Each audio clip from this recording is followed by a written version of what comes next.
नमस्कार दोस्तों, आपका यस एकेडमी में स्वागत है। आज से हम हर दिन 2 वीडियो डालते जाएंगे, साइंस का और मैथमेटिक्स, जिससे वजह से आपको साइंस और मैथ सिंपल एंड इंटरेस्टिंग हम आपको बनाने का पूरी तरह से कोशिश करेंगे। तो चलिए शुरू करते हैं। आज का हमारा पहला टॉपिक है ग्रेविटेशन। तो ग्रेविटेशन जो क्लास 10 से हम शुरुआत करेंगे, फिर क्लास 11 12 के भी डालते जाएंगे।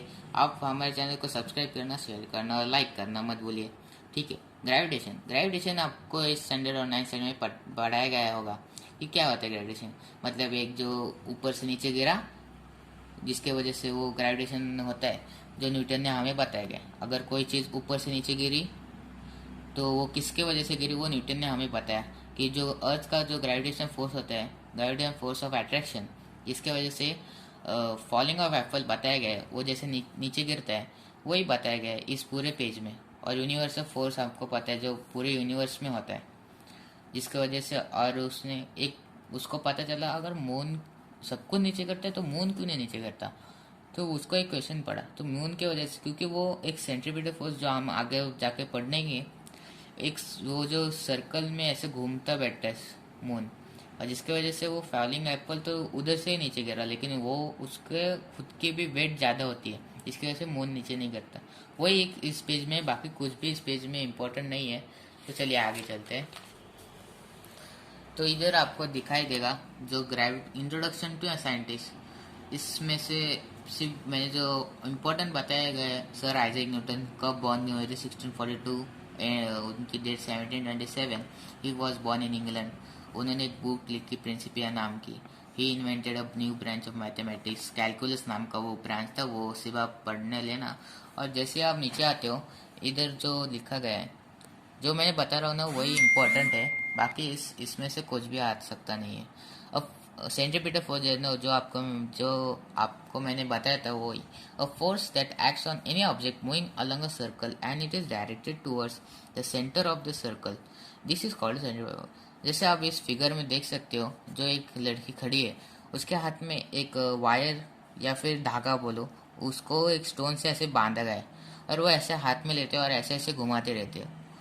वही जब घुमाते रहते हैं, जैसे ऊपर से कैमरे से दिखाया गया है, एक टाइम ऐसा आएगा जब वो वायर या फिर थ्रेड की स्टेबिलिटी खत्म हो जाएगा और स्टोन ऐसे स्ट्रेट जाएगा। वो स्ट्रेट क्यों जाता है, वो ग्रेविटेशन की वजह से नीचे क्यों नहीं गिरता। वो नीचे गिरेगा, लेकिन बहुत टाइम के बाद में नीचे, क्योंकि उसको ज़्यादा से ज़्यादा फोर्स लगाया गया है।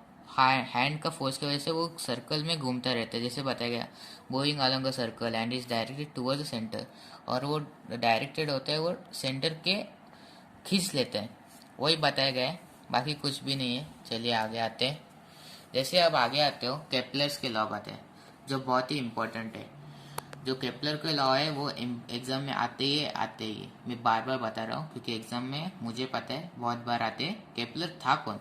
जोहानिस केपलर था वो, उसका नाम जोहानिस केपलर था। उन्होंने 16th सेंचुरी में lot of data available from about planetary motion, position and motion के बारे में बताया गया। बाकी कुछ नहीं है। जैसे आप नीचे आते हो तो केपलर का फर्स्ट लॉ आप देख ही सकते हो, the orbit of a planet is an ellipse with the sun at one of the focus. अब बोलेगी ये क्या है, मुझे कुछ समझ में ही नहीं आ रहा है ये क्या है। लेकिन पहले आपको इसके वजह से इलिप्स क्या होता है वो समझना पड़ेगा। इलिप्स क्या होता है, आप जैसे ये कोन देख रहे हो, इस कोन का अगर हमने नीचे से काट दिया तो हमको एक ऐसा कर्व मिलता है। और अगर इन्होंने सिर्फ बताया गया, ये चाइन वगैरह लाइन वगैरह जोड़ के बताया कि वो ऐसा केपलर ने बताया, हमने नहीं। सिर्फ ये इज इक्वल टू प्लस वाला F1 मतलब फोकस, F1 और F2 ये फोकल पॉइंट्स है। F1 इधर आता है और F2 इधर आता है, फोकल पॉइंट्स। और is equal to B full, सब कुछ बताया गया है, इतना कुछ इंपॉर्टेंट नहीं है। तो चलिए पहला लॉ देखते हैं। The orbit of a planet is in ellipse with the sun at one of the focus. बोलोगे ये क्या है, कितना हार्ड है, कुछ समझ में नहीं आ रहा है। तो फिर बताता हूँ, उसके लिए तो हम हैं। तो ये सन है, आप देख ही सकते हो, और इधर एक प्लैनेट है। तो पहले मैं बताया कि the orbit of planet is an ellipse. Ellipse का मतलब है वो एक ऐसे दिशा में घूमता है जिसकी वजह से वो सर्कल कर्व की तरह है।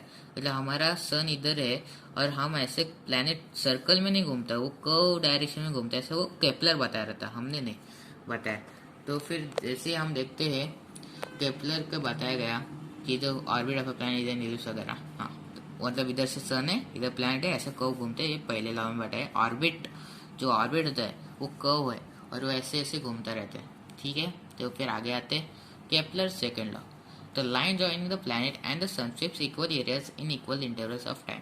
आप बोलोगे ये क्या है, समझ में ही नहीं आ रहा है, और ये तो बहुत ही हार्ड है आप बोलोगे, लेकिन ये बहुत ही सिंपल है। जैसे कि आप देख ही सकते हो इधर सन है, द लाइन जॉइनिंग, जो अगर हमने उस प्लैनेट और सन में एक लाइन जॉइन किया, समझो वो बता रहा था अगर जॉइन की तो अगर उसको एक ऐसा रोटेशन लेके आने में जो एरिया लगेगा वही सन को खुद ब खुद भी तो सर्कल में घूमता है। सन also tries to rotate ourselves, then planet also tries to rotate the sun, then he sweeps the equal areas in equal intervals। बाकी कुछ नहीं, सिर्फ ये तीन लॉ एक्सप्लेनेशन जो ज़्यादा ये तीन लॉ है ना वो बाय हार्ट करने का बहुत ही महत्वपूर्ण है। और ये थर्ड लॉ ये तो बहुत ही बोलेंगे क्या है इतना बड़ा लॉ, बहुत ही हार्ड होता है ये लॉ और एग्जाम में डेफिनेटली आते हैं 2 मार्क्स के लिए। आप कुछ भी करो लेकिन इसको करो, बाकी 2 नहीं किया तो भी चलेगा, लेकिन करना वही, मतलब बोलोगे नहीं किया तो फिर करना। The square of the period of revolution around the sun is directly proportional to the cube of the mean distance of a planet from the sun. बाप रे, ये शॉर्ट में लिखा गया है नीचे, समझो। Average R is the average of the distance planet from the sun and the T is the period of revolution. मतलब अगर हमने पीरियड ऑफ रिवॉल्यूशन अगर स्क्वायर किया, मतलब 2 सेकेंड में आ रहा है तो उसको 4 सेकेंड में किया स्क्वायर उसका, तो अपॉन आर क्यूब, आर मतलब क्या एवरेज डिस्टेंस हमने लिया, कितना डिस्टेंस किया मतलब 2 किलोमीटर, किलोमीटर नहीं वो बहुत होता है बड़ा, 2 लिया तो फिर वो 2 3 जा 2 का क्यूब मतलब 2 टू द 4 4 टू द 8 8 मतलब 4/8 1/2 का रेशियो में आएगा, वो कांस्टेंट होता है। जो भी इनका रेशियो आता है ना वो कांस्टेंट होता है, उसको के से डिनोट किया जाता है। सिर्फ आप ये पूरा बाय हार्ट करना, एग्जाम में आते ही आते हैं। तो फिर ये सब कुछ बता दिया, तो फिर अभी क्या फ़ायदा था मतलब न्यूटन का, उसने भी ये सब कुछ बताया गया, केपलर ने भी बताया, लेकिन उसका फिर क्वेश्चन आया कि यही क्यों प्लैनेट्स फॉलो करते रूल, अलग क्यों नहीं करते। He had no explanation as why to planet obey this loss.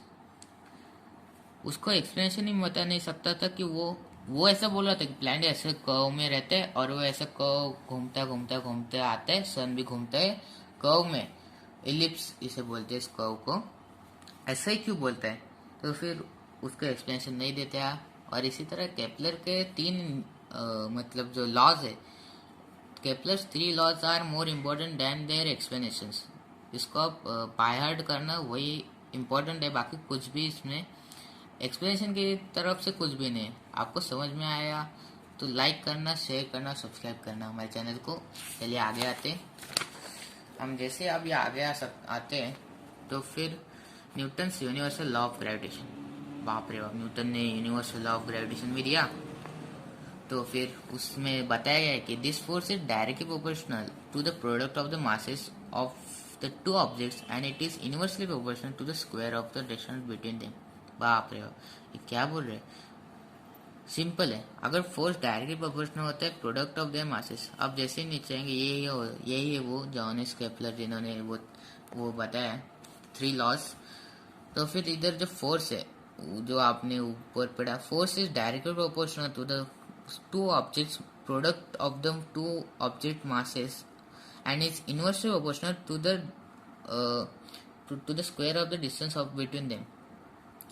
अच्छा, तो ए क्या आपने बोला कि ए नहीं है, ये डायरेक्टली प्रोपोर्शनल का सिंबल होना चाहिए था, लेकिन वो गलती से हो चुका है। लेकिन इंग्लिश में तो हम पेंसिल से लिखना और इसमें लिखना अलग होता है। F is directly proportional m1/m2/d²। 1/d² बोलो मतलब आपने लिखा F is direct proportional m1 m2 into, और अलग से लिखा F is equal to inverse proportional 1/d² तो भी चलता है। और ये फार्मूला जो है वो स्टार मैंने इसलिए किया है क्योंकि वो इम्पोर्टेंट है, एग्जाम में सिर्फ ये डायग्राम आता है उसके ऊपर ये पूछा जाता है कि m1 और m2 का रिलेशन बताओ और वो इनवर्सली प्रोपोर्शनल है कि नहीं।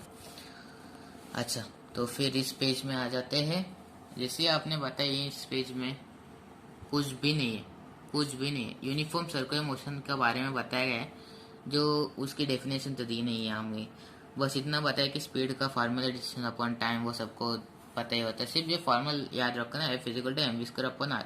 बोले कि एम क्या है, एम मतलब मास होता है, वी स्क्वायर मतलब V is this speed and R is this radius of the circle. Circle का जो रेडियस होता है, और V is the speed, V square किया है, मतलब वो डिराइव किया है, हम नहीं बता सकते कैसे वो डिराइव आया वगैरह, वो नीचे एक बताया गया है हमें।